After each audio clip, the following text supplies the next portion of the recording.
बिस्मिल्लाहिर्रहमानिर्रहीम, अस्सलाम वालेकुम। मैं हुसैन इकबाल हूँ, मेरे साथ हैं एक बार फिर से मोहम्मद इमरान। इमरान, सेनेट का इंतखाबात का जो मैच है वो अब दिलचस्प मराहल में दाखिल हो चुका है। मुलाकातों का सिलसिला अभी भी जारी है और fix match Ali mean Gandapur साहब को खेलने पर मजबूर किया जा रहा है, लेकिन पाकिस्तान तहरीक इंसाफ के ही कुछ खिलाड़ी जो हैं वो इस फिक्स मैच के खिलाफ खड़े हो गए। जी। इस पर आपसे बात करेंगे और इसके साथ साथ आपसे बात करेंगे मौलाना फजलुर रहमान साहब। क्या अगर ये सेनेट के इंतखाबात हो जाते हैं, सीटें इसी तनासुब से 6-5 के तनासुब से दे दी जाती हैं, तो क्या फिर भी वो किंग मेकर रहेंगे? क्या फिर भी हुकूमत उन पर डिपेंडेंट रहेगी? तो सबसे पहले बात करते हैं, आपने उस दिन एक खबर दी थी जी। कि इस फार्मूले पे अमल किया जाएगा कि हो सकता है कि इंतखाबात हो ही ना और एक फिक्स मैच खेला जाए जिसमें कहा जाए कि जनाब 6 सीटें जो हैं वो हुकूमत को मिल जाएं और 5 सीटें अपोजिशन को मिल जाएं। अब आज भी रात के उस पर एक मुलाकात हुई, अपोजिशन रहनुमा जो है वो वजीर आला अली मीन गंडापुर साहब के साथ जाके बैठे। तो क्या लगता है ये मैच फिक्स पूरा कर पाएंगे? अभी तक हुसैन जो खबरें आ रही है तकरीबन 90% जो मामलात हैं वो तय हो गए हैं। सही। अपोजिशन लीडर डॉक्टर इबाद और वज़ीर आला अली अमीन गंडापुर, उनके दरमियान कल, उस परसों शब और अभी तक आज आज भी तकरीबन 12 साढ़े 12 बजे तक वो एक मुलाकात हुई। जी। उसमें फिर पार्लिमानी जो पार्टी है खैबर पख्तूनख्वा की, पीटीआई की, तो जो फार्मूला दिया गया था अपोजिशन की तरफ से 5-6 का, जी। तो उसकी तौसीक़ पार्लिमानी पार्टी ने भी कर दी है। जी। जितनी भी एमपी और हैं उन्होंने अपोजिशन कहा लीडर जो ठीक है है। उन्होंने भी उन्होंने तो अनाउंस भी कर अनाउंस दिया। कर दिया इस बात को। अलबत्ता अभी तक पीटीआई की तरफ से अनाउंस नहीं किया जा रहा है, क्योंकि जिस तरह आपने कहा कि कुछ खिलाड़ी वो डट गए हैं। जी। उसमें 3 खिलाड़ी हैं, सही। बल्कि 1 खिलाड़न है। ठीक। हाँ, उसमें डिस्ट्रिक्ट पेशावर पीटीआई के जो प्रेज़िडेंट है इरफ़ान सलीम, जी। वो अभी तक नहीं मान रहे हैं। इनका नाम भी पहले लिस्ट में गालिबन आया था। उसमें पहला जो लिस्ट आया था इनिशियल लिस्ट, जी। अभी भी सोशल मीडिया पे वो ज़ेर-ए-गर्दिश है। उसमें चौथे नंबर पे इरफ़ान सलीम जी। थे। फिर 5वें पे खुर्रम ज़ीशान थे और छठे पे मेरे ख़्याल में फैज़ुर रहमान थे। सही। पहले पे वो वही मुराद सईद और इवन अज़हर मशवानी का नाम भी था, जी। जो अभी हटाया गया है। इरफ़ान सलीम के बारे में थोड़ा मैं बताऊँ तो इरफ़ान सलीम उस वक़्त से पीटीआई के साथ है जब इसको टांगा पार्टी या तांगा पार्टी कहा जाता था। सही। कोई उसको मानते नहीं थे। फिर जो जितने भी एहतजाज होते हैं, जितनी भी प्रोटेस्ट होते हैं सारे, उसमें इरफ़ान सलीम आपको हर जगह नज़र आएगा, जी। बल्कि उसको जेल भी इमरान खान हुई। के पुराने खिलाड़ी हैं ये। पुराने खिलाड़ी हैं। सही। तो अभी चूँकि जो कारकुनान है, कल जो एक प्रोटेस्ट हुआ पेशावर प्रेस क्लब के सामने, जिसमें पेशावर रीजन के जनरल सेक्रेटरी हैं और एमएनए भी है शेर अली अरबाब, उसने भी शिरकत की। सही। तो इसका मतलब ये है कि जो कारकुनान हैं वो आज भी ये चाहते हैं कि जो हो रहा है ये इमरान खान का विज़न नहीं है। नहीं है। और इरफ़ान सलीम को पहले खैबर पख्तूनख्वा की असम्बली का के टिकट का वादा किया, वो नहीं दिया सही। गया। फिर एमएनए, फिर इवन अभी सेनेटर बनाने का वादा किया गया था, लेकिन वो नहीं पूरा किया पूरा गया। नहीं किया गया। क्यों पूरा नहीं किया? क्योंकि हमें सामने नज़र आ रहा है कि लाहौर का यात्रा जो हुई, जी। जिस फार्म हाउस में कव्वाली नाइट हुई, जी। जी। और और उस पे भी इमरान खान ताने-शाने साहब को मिसकोट किया गया जाकर कि ये एक बड़ी सियासी देखिए, तहरीक जो चलाई लोग है, लाहौर के अंदर दरवाजे खोले जो गए, इमरान खान को मिसगाइड किया गया नहीं, वहां नहीं, पर भी। मैं कभी भी जो बाहर लोग आते हैं ना, जी। उनकी जी। बातों पे मैं यकीन नहीं करता। सही। जो बाहर आते हैं अपनी तरफ से कुछ मिर्च मसाला डाल के ना सारा सब कुछ नहीं, वो अगर अगर इस तरह की आ बात जाते हैं। इमरान खान साहब को बताई भी गई हो कि जनाब एक बड़ी सियासी तहरीक चलाई गई है, लाहौर के दरवाजे खोले गए हैं, वहां पे पाकिस्तान तहरीक इंसाफ ने जाके कोई इवेंट किया, तो उससे तो जाहिर बात है इमरान खान साहब राजी होंगे कि हाँ, पंजाब के अंदर अगर इन्होंने दरवाजे खोले हैं। लेकिन अब ये उनके बताने पे है कि क्या इमरान खान साहब को सच बताया भी गया कि नहीं बताया गया। देखिए, जिन लोगों ने मुलाकात की थी और जिन्होंने बताया था, जी। पहले हमें ये समझना होगा कि वो कौन लोग थे और लिस्ट पे जो नाम है वो किसने अनाउंस किए हैं। जी। जो ट्वीट हुआ है, जी। आपने वो देखा होगा इमरान खान साहब का, उसने तो बड़ी सख्त ट्वीट की थी ना जी। जी। कि मुझे कुछ हुआ तो जी हाँ। बिल्कुल ऐसे ही है। लेकिन उसमें उन्होंने एक बात की थी कि जो पार्टी क़ियादत है वो मिल बैठ के मुशावरत करे और जो फिर पीटीआई नाम के जारी किए जाए। सेनेटर्स के लिए वो नाम जारी करे। जी। जी। वो मुशावरत अभी नहीं हुई थी कि बैरिस्टर सैफ साहब निकल आए, उसने कहा कि मुझे खान साहब ने ये 6 नाम दे ये दिए, बड़ी हैरानगी की बात भी है और इमरान के बल्कि जिनका 7 नाम नाम, जिनका मशाल यूसुफ़ज़ई जी का नाम भी था। जिनका नाम लिस्ट में होता है वो लोग तो इमरान खान साहब से नहीं मिल पाते। अलीमीन गंडापुर साहब खुद वजीर आला हो के बार बार कोशिश करते रहे, कहा यह जाता है कि वो कोशिश करते रहे, वो मुलाकात नहीं कर पाए, तो बैरिस्टर साहब के लिए दरवाजे कैसे खुल जाते देखिए, खैबर पख्तूनख्वा की काबीना में 2 लोग ऐसे हैं जो इमरान खान के नॉमिनीज़ हैं, हैं? जी। 2, बाकी नहीं है।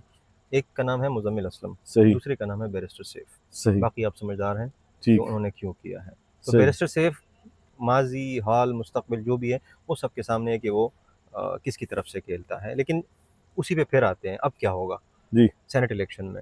अब सेनेट इलेक्शन में ये हो रहा है कि सलमान अकरम राजा साहब पेशावर गए हैं, जी। रात गए, और वो तीनों नाराज अरकान तीनों से नाराज मुलाकात की है अरकान ने, उन्होंने। अच्छा तीनों नाराज अरकान ने पहले एक मीटिंग की है अलग जी कि हम कल प्रेस कॉन्फ्रेंस, शायद कल एक प्रेस कॉन्फ्रेंस भी हो, लेकिन सलमान अकरम राजा साहब के बाद कल एक मीटिंग वज़ीर आला के साथ भी जी जी। होनी है, और सलमान अकबर इन्हीं साहब लोगों साथ की। ही जाएंगे। हाँ, इन्हीं लोगों की। जी अब इन मेरे ख्याल में मुझे जो लग रहा है, अपना जो मैं माय पर्सनल ओपिनियन, कि कल ये मसला हल हो जाएगा, सही।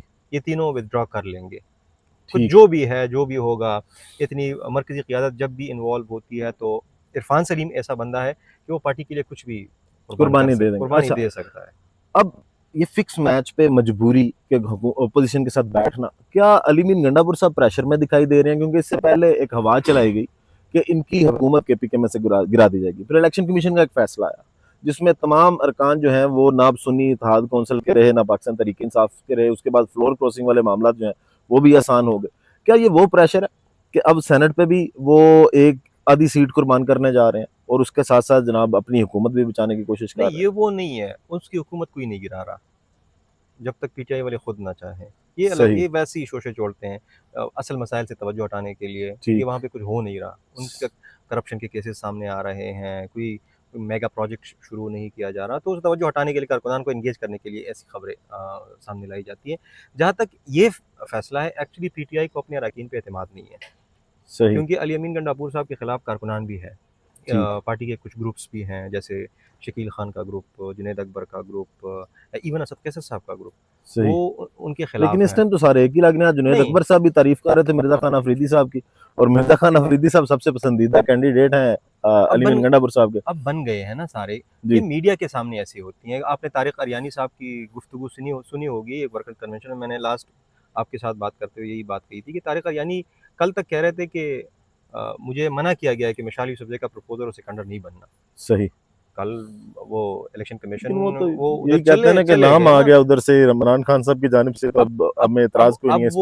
वो नाम किसने अनाउंस किया है, वो भी एक अलग किस्सा है। लेकिन मसला फिक्स में इसीलिए खेला जा रहा है कि मैंने उस दिन भी आपको कहा था कि इनको 7 कैंडिडेट्स अनाउंस करने चाहिए थे, जी इन्होंने 6 किए, जी। एक बंदा उधर कम हो गया। सही। दूसरी बात यह है कि अभी पीटीआई के अपने अरकान पर एतमाद नहीं है अली सही। अमीन को।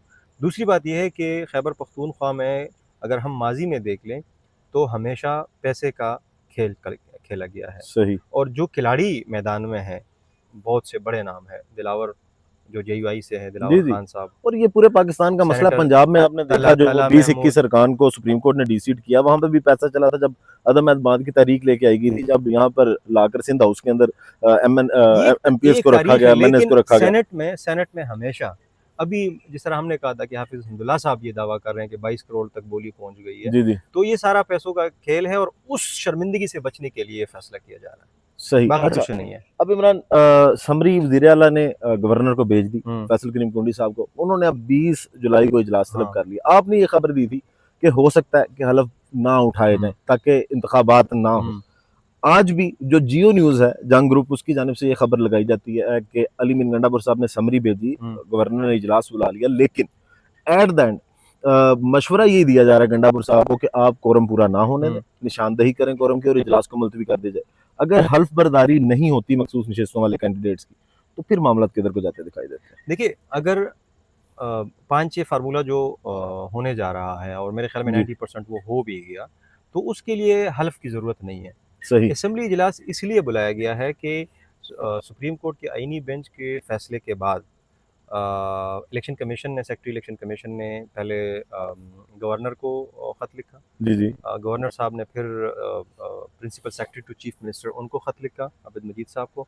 उसके बाद वो भी नहीं हुआ, तो इलेक्शन कमीशन ने पेशावर हाई कोर्ट को फिर ख़त लिखा। तो ये मेरे ख्याल में कंटेम्प्ट ऑफ कोर्ट से बचने के लिए सिर्फ ये इजलास बुलाया जा सही। रहा था।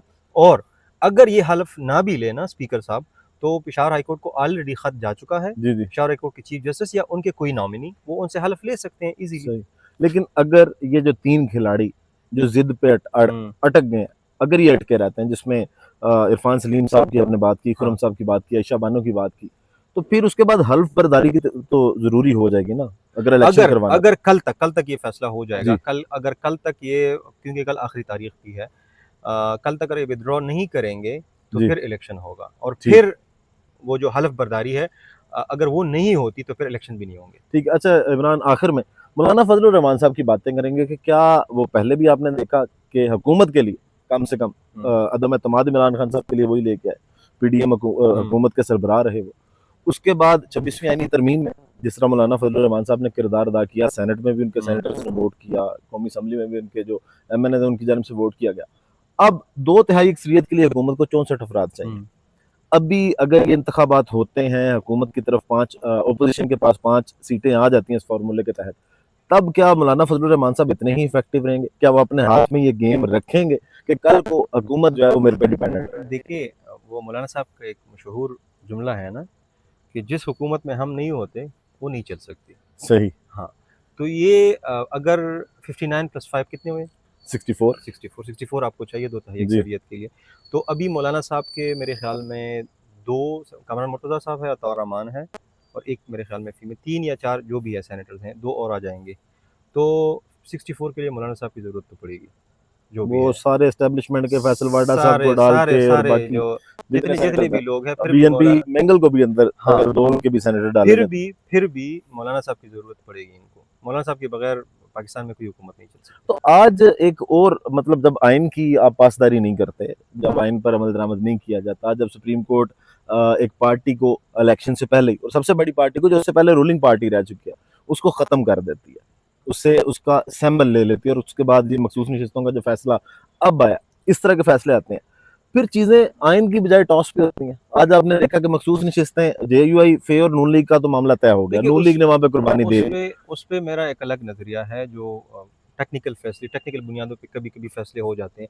हमारा मसला ये है बहैसियत कौम के, हम जब हमें जो चीज़ अच्छी लगती है तो उसको नज़रिए ज़रूरत फिर ज़रूरी बन जाती है। सही। लेकिन जो चीज़ें हमें अच्छी नहीं लगती तो फिर हम कहते हैं कि नहीं, इनको नज़रिए ज़रूरत के तहत क्यों ये चीज़ें दी गई, वो अलग चीज़ है। जो टॉस का मसला है, टॉस पे नहीं होनी चाहिए, जमहूरियत के वही मैं साथ कह रहा हूँ कि आइन के साथ मजाक है, जिस मज़ाक मुल्क है। के अंदर आइन है। और सबसे ज्यादा मजाक फिर काजी फायजीसा साहब ने उड़ाया इस चीज का, कि एक पार्टी अगर वो पहले रूलिंग पार्टी भी रह गई है, और आपने देखा सबसे ज्यादा वोटर, इससे कोई डिनाई नहीं कर सकता। इवन पाकिस्तान मुस्लिम लीग नून के अपने लोग कल जिस तरह से नबील गुबोल साहब ने भी कहा कि नवाज शरीफ साहब अपनी नशिस्त हार गए थे लाहौर में, नवाज शरीफ साहब की अपनी नशिस्त हारना यासमीन राशिद से, उससे पता लगता है सबसे ज्यादा वोटर पाकिस्तान तहरीक इंसाफ का ही है। अगर 5 करोड़ या 4 करोड़, 4.5 करोड़ वोटर भी कर लिया जाए, अगर पाकिस्तान तहरीक इंसाफ का है, उसके साथ ये ज्यादती नहीं थी काजी साहब की? नहीं, देखिए, मैंने इसलिए कहा ना कि उस पे मेरा अलग एक नज़रिया है। जब आपको 2-3 बार कहा जाता है कि इंट्रा पार्टी इलेक्शन वो तो करवाओ, बाकी पार्टीज का भी मसले मसाइल थे, एएनपी के मसाइल थे, तो एएनपी ने करवाए थे ना। उसी तरह के तो इन्होंने भी करवा दिए थे जिस तरह की एएनपी करवाती है या पाकिस्तान नहीं, मुस्लिम लीग नहीं, नून वो करवाती कोई है, करवाए गए थे। टेक्निकल बुनियादों पे देखें, भुट्टो साहब के बारे में कहा जाता है कि उनके वकीलों की वजह से उनको फांसी हुई थी। सही। पीटीआई के जितनी भी ये मसाइल हैं ना, ये वकीलों की वजह से है। सही। उनके केस नहीं लड़े जाते। ठीक। इस पे कभी तफसील पे बात करेंगे। चलें ठीक है इमरान, हाँ, बहुत शुक्रिया आपके थैंक यू। वक्त का। वीडियो का इख्ताम करते हैं इसी दुआ के साथ कि अल्लाह ताला पाकिस्तान पर रहमत नाजिल करे। पाकिस्तान जिंदाबाद।